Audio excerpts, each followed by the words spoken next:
Bonjour peuple congolais, ça dépend, il y a RO, vous avez qu'on a Ngaï, de Gonamino Christian Bolabiama, membre peuple Mokozo, peuple souverain, combattant, résistant, révolutionnaire, PNI. PNI est les politiciens non institutionnels.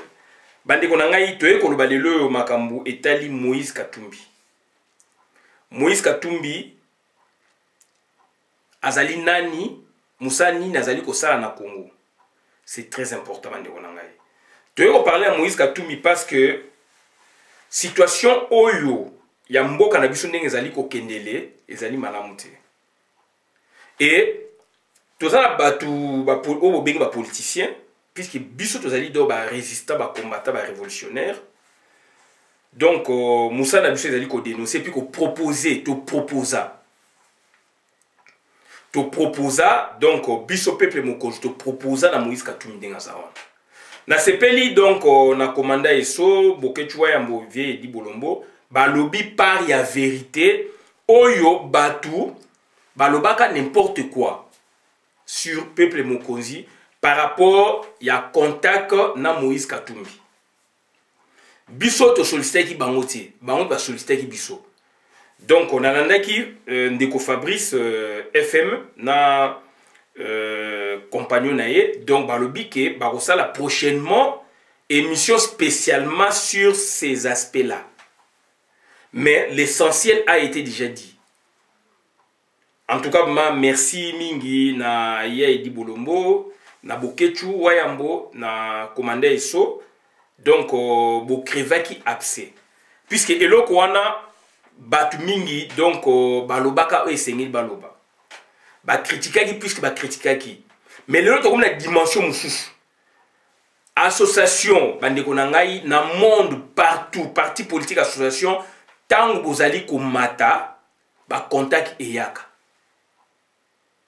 To kani bien te. Na bibwe association, parti politique, commerce tant ezali ko mata ba contact ekoya na ndenge ebele. Et tant ba contact ekoyaka na ndenge ebele bokoye bandeni bokotambola par rapport à contact quoi puisque ça ba ouverture. Ba ouverture monsieur ekoza ya mabe, monsieur ekoza la malamu. Donc biso on s'en vante pas. Peuple Mokonzi a été sollicité par beaucoup dont Apareko, papa Honoré Ngwanana donc Moïse Katumbi. Apareko boyebi to sara vidéo kala nandenge place makamu esukaki. Apareko ya papa Honoré Ngwana a sollicité qui peuple Mokonzi par le canal ya Bokechu Yambo. Et ça polémique te, to lingi pe polémique te, mais to ça koloba c'est que nous avions fait ou c'est que on nous avait proposé.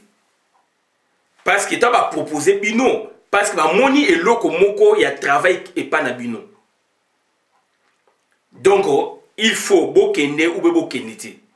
Apareko papa Honoré Ngwana vivant na toboyi polémique na boyi polémique biso pepe moko tulinga polémique te mais toza ko loba na insinuer kaka Apareko et solliciter peuple mokonzi to banza tozali moko ya ba association ya diaspora toza ko bnelongo ensemble oyo papa Honoré Ngwana le défunt a sollicité ki biso na nzela donc ya vie libita azali wana vie na biso libita miraisa au bateau bayebi na comme ça donc c'est très connu et puis à Kati donc Londres à na Belgique à Solena Bokechu na vie dit ba sololi a téléphone ba solena papa Honoré Ngwana donc après donc makambu ezali ba contact et souka ki souka apparaît comme ba sala rapé contact na UDPS donc ça dit souka loke mati ezaka bongo mais beaucoup n'avaient pas compris aujourd'hui to comme na point wana na point là pour clarifier biloko mususu donc na ndenge donc nga na lobi na ndenge babokechu balobaki donc par contre Moïse Katumbi nous avait sollicité. Moïse Katumbi donc a sollicité qui peuple Mokonzi donc et a qui débattu lors d'une réunion sur na bourse ça le 16 avril 2016. Donc on nous avait sollicité. Et donc, Bandeko Bakendeki, et aujourd'hui, 5 ans après, on crève l'abcès. C'est très bien. On crève l'aspect, donc c'est très bien. Les autres, ça dit maturité politique. Mais nga na zali koloba mokolo oyo boketwa koloba makambo boye boko comprendre. Donc ça fait partie à la preuve au besoin que ça qui est besoin futur politicien. Ko bomba na motema sanduku. Et koloba yango na moment oyo esengeli. Puisque politique est à contact, politique est à ouverture. Monsieur Goza Yamabe, monsieur Goza Yamalam. Et la suite a donné après Zanderini. Donc, c'est-à-dire, nous faisons allusion à cela. Bolandana FM, donc, participation à Boketou, Eso, dont on avait dit, Baloba qui déjà. Ndenge Makamezalaki. Le lot, Moïse Katoumi, n'a pas parlé, parce que Moïse Katoumi, le lot, tout le monde a sali, donc, à organiser. Donc, à sali restructuration ou structure. Il y a parti où à nommer certains responsables, il y a parti donc na 26 provinces autour de la Congo. Mais Congo Kinshasa c'est Congo mais tu vois de la même que Kinshasa plus c'est la capitale à Batunyostu. Et c'est le lieu où tout va viser. Mais qui est Moïse Katumbi? Moïse Katumbi azali mutu abomi Congo. Moïse Katumbi azali mutu o ayibi mbongo ya Congo. Raison pour laquelle biso to kende ko mona ye pona apesa mbongo ya yiba pona to bengana Hippolyte Kanambe. Et à l'accès bizalé nae andimi aboyi. Et le Moïse Katumbi se prétend être dans les candidats l'élection il y a 2013. Biso to yebisa bino d'après mes informations to zali dans ma vidéo ezali. Moïse Katumbi n'est pas un opposant. Il y a 2 ans. Tu sais, Moïse Katumbi n'est pas un opposant. Makamwa sala na moment où yo to koloba. Donc à Sangani déjà na Hippolyte Kanambe na Lubumbashi, na Félix na Bobayo Kani. Yena Hippolyte Kanambe donc ça dit bah il y a un problème, il y a qui opposant problème yé Moïse Katumbi mais là qui camarade naé mbongo ou petit naé président on a donc usurpateur donc contrebandier donc Hippolyte Kanambe Moïse Katumbi mais là qui mbongo. D'où bah kanana bango transposant donc na pouvoir na opposition. Et Paul Kagame muta réconcilié bon na Lubumbashi to yebisa bino. Vital Kamerhe na prison te bien kazana ndaku na ye donc na nde ba connaître to yebi kazana prison ma na prison te ala la rambeto mona mwasi na ye. Il y a des moments où il y a un scénario nae ayaka vandi alali soki ba visite officielle les ali kuna na prison akena tongo ou bien aroyama batu mususu ole ba ayamba batnanda ko ba otalaye puisque il faut andima ko yamba batu ayaka na tongo directeur la prison ayebi makamwa na toyebisa bino. Et ce jour on a ba visite les ali à makasi alandaka rythme wana azali donc en intelligence avec bata prison. Ce qui donc au-delà de 20 heures, il doit y rester. Puisqu'en cas de contrôle, en cas de bouéba, tout naïe, mais il doit y rester. Ce qui m'a ramené si 17 h 20 h voiture teintée, juillet, mémier. Voiture donc, les alliés donc, na vitre parfumée, mémier, qui est dans le donc, ça dit tout le banini, Moïse Katumbi, les lots, azali ko sala biloko. Mais Moïse Katumbi azali mutu abomi mboka. Moïse Katumbi azali mutu o azali na kata tuti power. Moïse Katumbi azali mutu oyo. Il a participé pour faire partie Mobutu. Donc Mobutu a fait partie Mobutu. En contrepartie, qu'est-ce que lui va gagner dans ces régimes? Il va gagner gros. Raison pour laquelle Paul Kagame a dit Moussalo Moïse Katumbi salaki. Yango a bengisaki bango a réconcilié ki bango. Vital Kamerhe albaï que il fasse une élection 2023 comme candidat président de la République. Et ça va rappeler tout ça là. Paul Kagame a dit non, yo okozala donc na primature.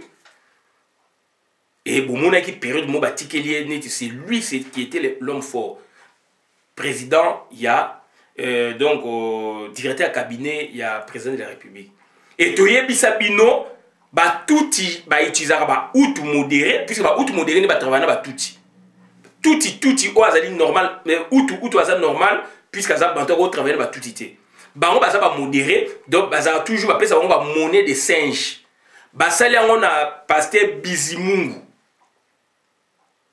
ba Rwandais ba bomi président na bango Abiyarimana ba tuti wana ba uti Uganda ba bomi ba ju pouvoir pona ba ko sa population ba ko sa mokili ba sa une réconciliation ba tiesko un président de la République modéré pasteur Bizimungu pasteur Rwanda président de la République premier ministre donc Paul Kagame chef armé Paul Kagame la réalité à pouvoir ezali na maboko ya premier ministre Kengo Adono qui est touti taba ko menacer biso Kengo Adono asali mission de service en tant que premier ministre na Rwanda azongi a déclaré la voix d'Isaïe habite donc j'y étais mais donc on sait que nous avons constaté c'est que donc la réalité du pouvoir au Rwanda c'est entre les mains du premier ministre alors ce dernier c'est son frère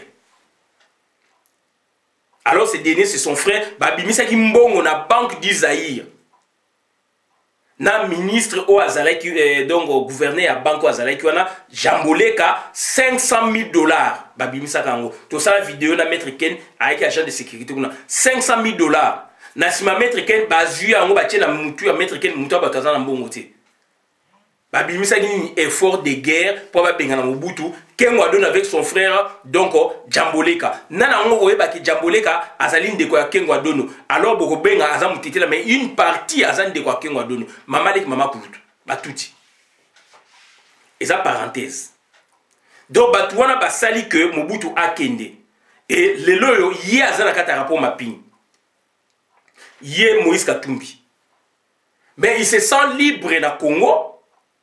C'est comme si rien n'était, c'est comme si donc c'est l'homme providentiel entre guillemets à Mindele Yewana. C'est l'homme providentiel entre guillemets na ba Congolais ya con, ba Congolais ba yidi makamute, l'homme providentiel Yewana. Qu'est-ce qui va vous amener comme programme? Si pas le pillage. Si pas le pillage. Et à nommer Batunamoni, donc Moïse Katumbi organise son parti en nommant ses coordonnateurs et coordonnateurs adjoints dans les 26 provinces du pays. Yemoko alobaki donc opposition républicaine. Yemoko alobi sous azali na kata la muka opposition à la muka. Azalisko hybride. Et hybridisme on a yango les a caractérisé na Moïse Katumbi puisque il est de l'autre côté. Il est du côté de nos agresseurs. Moi, si d'ailleurs Rwandais, azali cousine de Kodongo ya Paul Kagame. Moïse Katumbi azala maboko, donc azala maboko na makila na Congo. Azala kata rapport mapping. Moïse Katumbi azala kata rapport mapping. Ndeko na ngai Congolais, basambisi na rapport mapping te. Et ce monsieur-là se prétend être un candidat. Na Congo, tout ça quand même juste. Attends, tout ça quand même juste. Tout ça quand même juste, bandeko na ngai. Attends, au côté de Moïse Katumbi, tout ça quand même juste. Un pays ne peut pas marcher comme ça. Un pays ne peut pas marcher comme ça. Et à cette équipe n'est pas ligne qu'on harangue foule, pour ligne qu'on démobiliser le peuple, qu'on démobiliser le peuple congolais, ou à mobiliser, ou à comme une idéologie moussoussou, et à quelle équipe moko, il va financer de l'argent, à somba bino ba congolais, na masanga, na ba t-shirt, na ba jododo, na ba boé, na ba équipe à football, son n'engini na ébité. Na ba matanga donc s'occuper na cas ba nécessité ba congolais ba problème. C'est ça le projet de développement Mboka. Projet de développement Mboka et ko uta wapi et ko uta na sincérité et ko uta na honnêteté et ko uta na vouloir vivre collectif. Moïse Katumbi ne dégage jamais le vouloir vivre collectif na Congo. Il ne le dégage guère.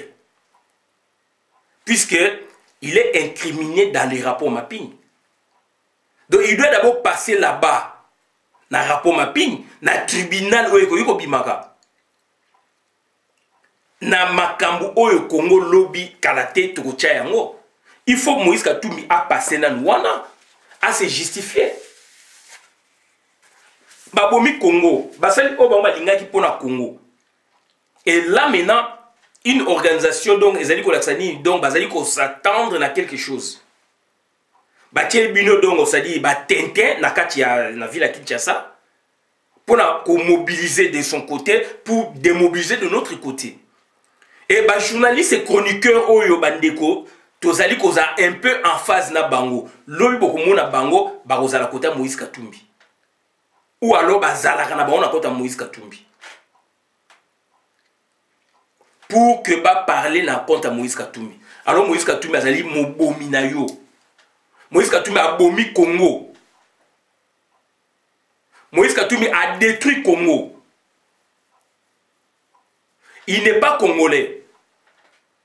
Ngana lingi lobby donc nationalité congolaise va payer ça peu étranger mais ils en a condition nango. Et avant payer ça étranger il faut no bisomo ba congolais nanu oyo to chaya ba nationalité donc ba reconnaître no biso nanu. Loi et côté nanu bisomo ko peut bénéficier nango. Makam na ça ko lobeza réel. Lobby pe la kozonga na Congo makam bongi nan ba bongi c'était j'ai le droit de travailler. Pour lobby bolobaki boye vidéo ngo oui. J'ai le droit de travailler puisque ma bela ba koko na ngai na ina libana na chaine na société puisque esengi que nga changer na ba condition o na zalaki na ngube na zanango. Sombo que changer loi na changer te na zongi na kon j'ai le droit de travailler. J'ai le droit de travailler. Ba congolais ba mindele ba travaillaka. Nga za progressiste. Ngai nazali progressiste. Nga za progressiste. Mais du moins il faut respecter ba règle. Ba congolais nanu ko ba chene nationalité ba pesi ba on ba recouvrer non ba nationalité na bango té d'origine puisque nationalité Congo ko zongo té concurremment na nationalité mususu. Mais l'étranger, le quoi Moïse Katumbi ba boé donc bazali wana sikoyo o bazali ba congolais mais arrêtez. Ba Gizaro bazali ba congolais arrêtez. Ba Moïse Nyaruga bazali ba congolais arrêtez. Tout ça kata jungle et jungle na karaté et kosila. Jungle na karaté et kosila. Donc à monter équipe pour démobiliser. Bande konanga ba combattant ba résistant donc ba atie équipe naé par rapport à la ville et surtout la ville à Kinshasa, n'a pas autant comme Batouana pour démobiliser ce que nous avons construit. La guerre est là, le combat est là. Et bango tout bazo travailler na patron moko. Patron on a ni ezali donc le touchy power. Patron ni ezali le touchy power. Batie le premier ministre donc il y a Rwandais équipe o ezali gouvernement ezali ba Rwandais et Moïse Katumbi azana kati. Puisque bah représentant les Bazaliens, Christophe Lutundula, Azali donc le ministère il y a affaires étrangères. Pour nasser la Moïse Katumbi bah propagande libanda. Pour na Christophe Lutundula, Azali wana Azali donc ministre donc il affaires étrangères dans le gouvernement au Batchewana, il y a occupation. Pour na battre campagne contre le Congo libanda. Et Christophe Lutundula Azali très Azali vrai traître. Moïse Katumbi a dénoncé que l'autre côté. A dénoncé que ma belle ça m'a la Congo puisque Azali a un système, Azali créateur, Azali pareil à système. Au même titre que Kengwa Dondo, au même titre que donc les Bahati Lukwebo, ils ont échelle, au même titre que Boye, au même titre Bazar wana nakati. Mboka ils ont marché te baza ko lobelo monte. Somalie wana koti a wana Congo ba yebinde Somalie a opéraka ba ko lobelo ko mukuti. Musala batikeli biso oyo bino kuna pona bosa elango bolo bayango.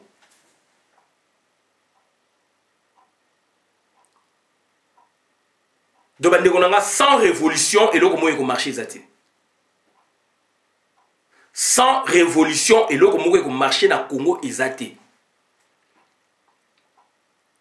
Biso peuple mon conju tozali batu o tozaka batu ya ouverture. toza batu oyo tolingaka paix eza na Congo, toza batu oyo tolingaka dongo, c'est-à-dire réconciliation esama na Congo, mais pas de cette façon. Il faut, les règles doivent être respectées. Pas respecter les règles de bateau bazali bata rapport mapping, il faut tribunal et salama wana ba piller Congo mingi ba bomisi batu plus de 15 millions de morts bato akufi. Une part est accréditée donc na compte à Moïse Katumbi. Une part ya bato bakufi donc ba ezali crédité directement comme indirectement na mutu ya Moïse Katumbi. Baza artisan donc ya venu n'est-ce pas donc c'est-à-dire ya arrivé donc ya afde na Congo ba Moïse Katumbi. Le lorsque ba koti machine o ba okoti sawana ba koti déjà machine na bango pour ba détourner bino attention. Ce sont des criminels. Ce sont des pillards.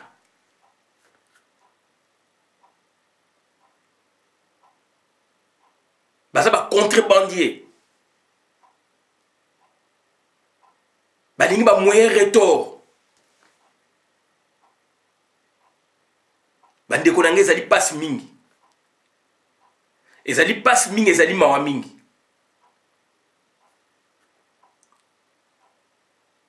Moïse Katumbi ba ken équipe na bango na nino na tribune ya Nations Unies pour na ko court-circuiter ba intérêt ya Congo na conseil ya Nations Unies. To sala vidéo.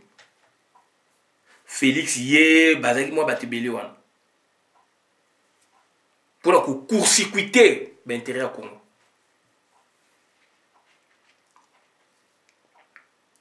Sans repentance, sans tribunal pénal pour la Congo, pour donc parler, il y a donc rapport mapping, etc.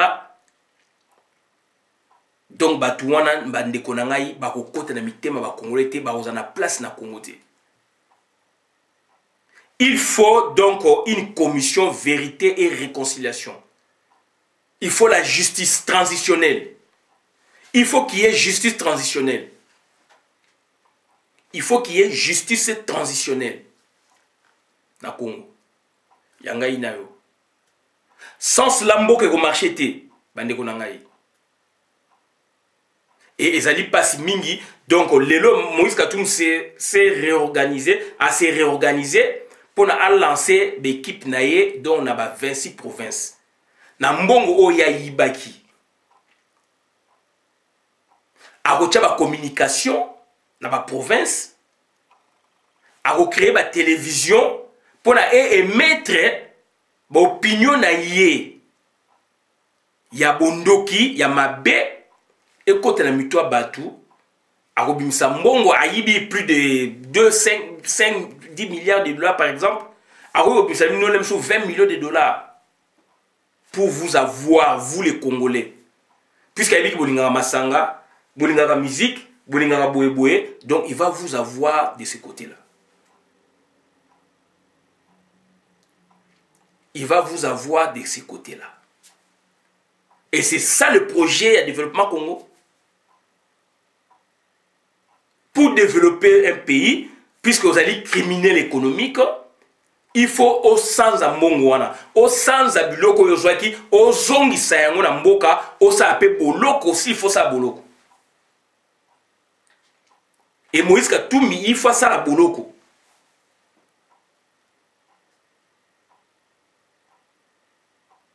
Félix Antoine Tshilombo, yem da créé les biso Félix Antoine Tshilombo.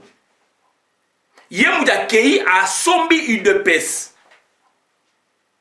Bobo sani OPA ti o Valentin Mubaka zayi ko belela. Papa Tshisekedi vivant. Muta sombi UDPS yewana.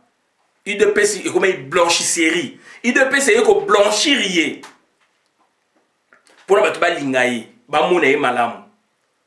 Moto wana ba blanchisseur qui est na IDPS. Le lo bata IDPS puisque comme ba yebi que Moïse Katumbi azali prétendant l'élection présidentielle, bah tu as même UDPS hier, bah mona qui est mon santou, le lo ba comme contre ye, contraste.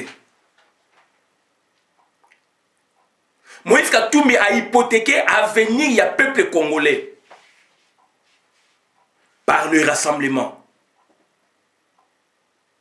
Papa Tshisekedi na mabe na ye na malamu na ye a tchaki une équipe et travailler pour na donc UDPS na ye na nous donc atikaki 6 personnes ou 9 neto kaka albe moleka loba yango et puis ensuite moi na nga za na kati équipe wana a court-circuiter ngo. Papa Tshisekedi a tié donc Valentin Moubake na rasop na rassemblement a représenté bango première vidéo que tout le monde a Valentin Moubake a eu ba disposition azali koloba ba court-circuiter ngo. Félix Babimise Liboso yo politicien olobaki yango biso tout Félix alors ils ont dit œuvre Moïse Katumbi bino batayi de pes pour appuyer qui projet wana lelo bo komi siko en opposition à Moïse Katumbi na ese bino na kota Moïse Katumbi te na vidéo mo na ese bino na kota Félix te na ko parler donc bo solo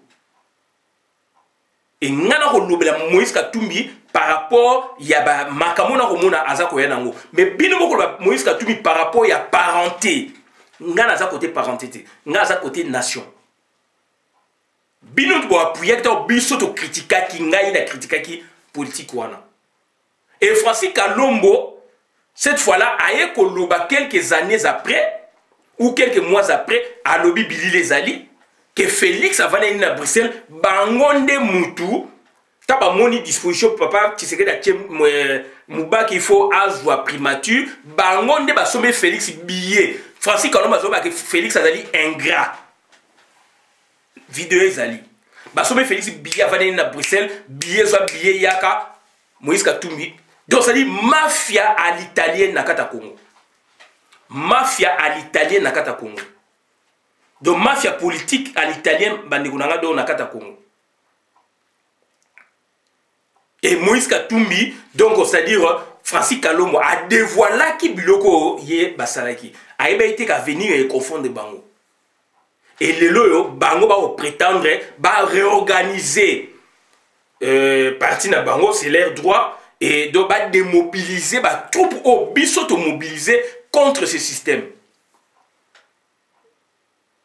Baraté pouvoir donc en partie na makamara sopo baeko se rattraper la présidence Félix na Moïse Katumbi bazaki ensemble lelo ba taliban puisque balandi parenté makele gang puisque Moïse Katumbi donc alobia aux candidats to ça bino makamo Félix azolo o batuwana ba taliban bazako loba donc ça bilo Félix ayebi ngo azako bimisa on na terrain tango bisa na terrain sko batuna inde baza koluba puisque Félix azana anerté été la voix d'Isaïe wana ezaka été pona akenda tinda batuna ye wana ba ke koluba la voix d'Isaïe il faut autorisation donc et Hippolyte Kanambe puisque autina batuna ye na la voix de pour makamni pona nomination oui basali yango et l'équipe va éviter na makambu ya intérêt ba rwandais la voix d'Isaïe vous n'avez accès na Félix T yango ba se rabattre donc on a ba réseaux sociaux et biso peut aux wana. On connaît le manège. Et aujourd'hui, Moïse Katumbi Yewana, donc il prétend donc aligner, il faut diriger Congo. Tout le monde caméléon, il y a Francis Kalombo Azali Wapi. Tantôt, Azali, chauve-souris, Azali côté à Félix, Makile Gangi, Ndekone Moulouba, parfois Azali côté à patron naïe, Oyo Abi qui s'agaye, s'agaye. Moïse Katumbi. Donc, en définitive, donc, Azali Wapi, c'est la patron Moko Tuti Power. Ataza côté Félix, Atazali côté Boye, de Souka Moko Tuti Power. Lui, du moins, il a compris leur système. Lui, Francis Kalombo. Azali de partager entre Moïse Félix Tshisekedi Ndekonaye, entre Moïse Katumbi, patron naye, mais ayebi ke bango tu ba la Tuti Power. D'où il est départagé azakoto puisque ayebi ke dongo azali dongo nakati ya Tuti Power patron zaka moko ba okene nulle part. Lui du moins il a compris. Et yon de kozo c'est la camp pour nous comprendre. Voilà ba de kona makamna yo to yoga sabino to suki abona na vidéo madame na compte la communauté mawa mingi passe mingi na Congo. Donc bato ba bomi Congo lelo ba toujours bête la ba bourreau na biso maboko. Et ça passe mingi. Il y a moins de cette vidéo pour tous se comprendre. Merci. Merci. Merci.